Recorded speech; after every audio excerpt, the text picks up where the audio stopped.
نحمده ونصلي على رسوله الكريم أما بعد فأعوذ بالله من الشيطان الرجيم بسم الله الرحمن الرحيم لا إله إلا الله والله أكبر سبحان الله والحمد لله واستغفر الله لا إله إلا الله هو الأول والآخر والظاهر والباطن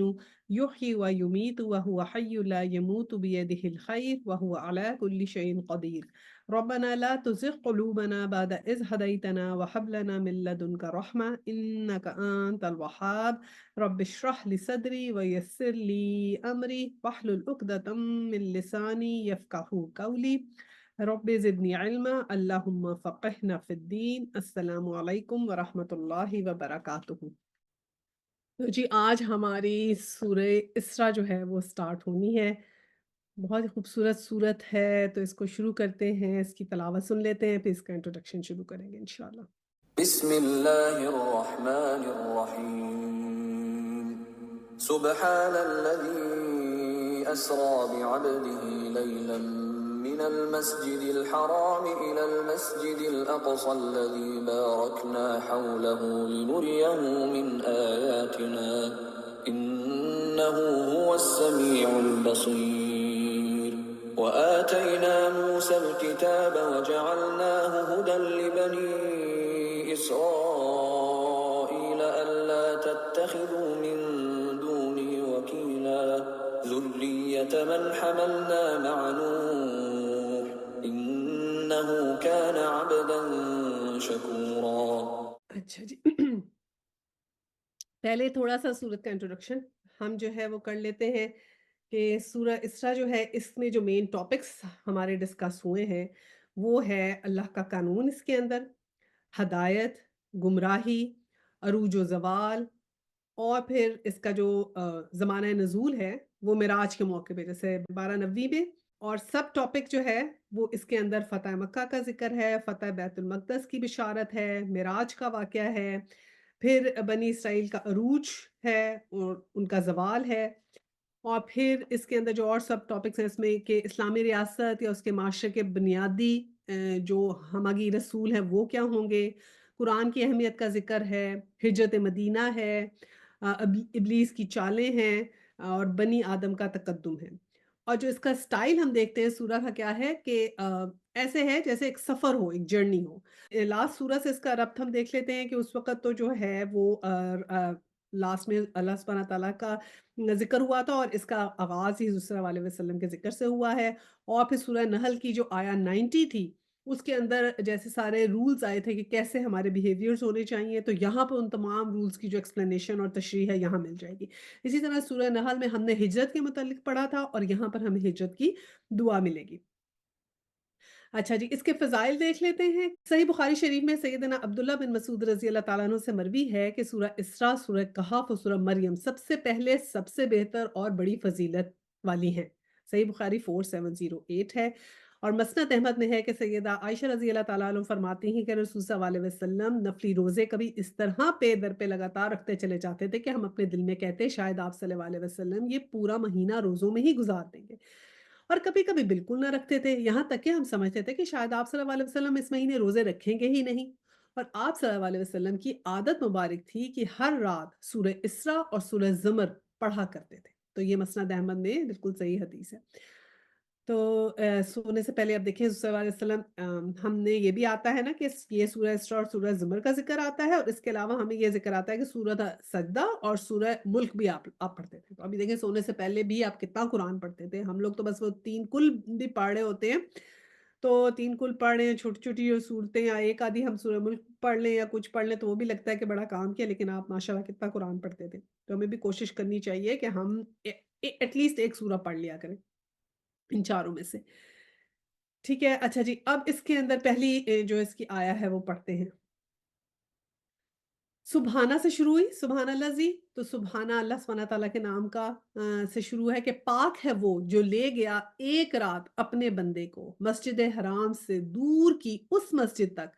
جس کے ماحول کو اس نے برکت دی ہے، تاکہ اسے اپنی نشانیوں کا مشاہدہ کرائے۔ حقیقت میں وہی ہے سب کچھ سننے اور دیکھنے والا۔ اچھا، اب اس کے اندر باقاعدہ نام آئے ہیں کہ سبحان الذی اسرا بعبدہ لیلا من المسجد الحرامی الی المسجد الاقصی، دونوں نام آئے ہیں مسجد حرام اور مسجد اقصی کا۔ اب اگر دیکھا جائے تو اس وقت جب یہ جو ہے معراج کا سفر حضور صلی اللہ علیہ وسلم نے کیا تھا، اس وقت نہ تو بیت اللہ تھا، ٹھیک ہے؟ لیکن مسجد حرام اس کو ہم نہیں کہتے تھے، ٹھیک ہے؟ اور پھر جب خوشخبری فتح مکہ کی ملی اور فتح مکہ ہوا، اس کے بعد اس کا نام پھر مسجد الحرام رکھا گیا، کیونکہ پہلے ہی خوشخبری جو تھی وہ آ گئی تھی۔ اسی طرح مسجد اقصیٰ کا بھی جو نام تھا، اس وقت جو تھا یروشلم جو تھا وہ بیت المقدس اس کو کہتے تھے، مسجد اقصیٰ نہیں تھا۔ اس کے بعد اس وقت تو اس کے اوپر جو تھے وہ کرسچنز تھے، وہ تھے، اور وہ کروسیڈر 1 2 3 بعد میں خیر ہوتے رہے، لیکن اس وقت بھی کرسچنز جو تھے وہ رول کر رہے تھے، اور پھر حضرت عمر رضی اللہ تعالیٰ عنہ کے زمانے میں جا کے جو ہے وہ انہوں نے اس کو جو ہے فتح کیا تھا۔ تو تب جو تھا وہاں جب مسجد بنائی تو اس کا نام پھر مسجد اقصیٰ رکھا گیا۔ اور دیکھیں قرآن میں پہلے ہی خوشخبری سنا دی گئی تھی دونوں باتوں کی، تو یہاں پر یہ اس خوشخبری کا ذکر ہے۔ اور یہاں پہ اللہ سبحانہ تعالیٰ نے کہا کہ سبحان الذی اسریٰ بعبدہ لیلم، اب لیلم کا مطلب یہ ہے کہ مختصر حصے میں، ایک چھوٹے سے حصے میں ہم رات کے ایک چھوٹے حصے میں لے گئے، یعنی معراج کی جو ہے وہ پورا یہاں پر ذکر ہے کہ ہم اس چھوٹے سے رات کے حصے میں راتوں رات اپنے بندے کو مسجد حرام سے مسجد اقصیٰ جو دور کی مسجد ہے وہاں لے کے، جس کو ہم نے بہت بابرکت بنایا اور اپنی تمام نشانیاں اس میں دکھائی ہیں۔ تو جو معراج کا سفر تھا وہ دیکھیں اس میں بہت سے ہمیں جو ہے نا وہ ملتے ہیں، اس کے یعنی ایک تو قرآن میں ذکر ہے اور احادیث میں اس کی بہت زیادہ ڈیٹیلز ملتی ہیں، اور بہت سارے صحابہ نے جو ہے نا وہ اس کا ذکر کیا ہے۔ اور یہ دیکھیں کہ یہ جو سفر تھا ایسا یونیک تھا کہ دیکھیں اللہ سبحانہ تعالیٰ نے کہا نا اسرا بھی عبدی، عبد ہوتا ہے اسپیشل اپنا بندہ، خاص بندہ نا۔ تو جب اس زمانے میں تو 40 دن اور 40 دنوں کا جانے کا سفر، 40 آنے کا، یعنی 80 راتوں کا سفر تھا جو آپ نے ایسے منٹوں میں کیا، اور کس طرح اس سفر میں کیا کیا آپ نے چیزیں دیکھی، اور اس میں پھر یہ ہے کہ کس تیزی سے ہوا، اس کا یہ خود بذات خود ایک معجزہ ہے کہ کس طرح سے وہ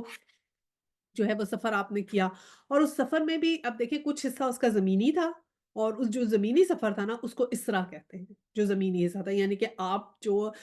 مکہ سے لے کر وہاں گئے یروشلم تک، تو وہ جو تھا زمینی حصہ تھا، اور پھر وہاں آپ نے نماز پڑھائی،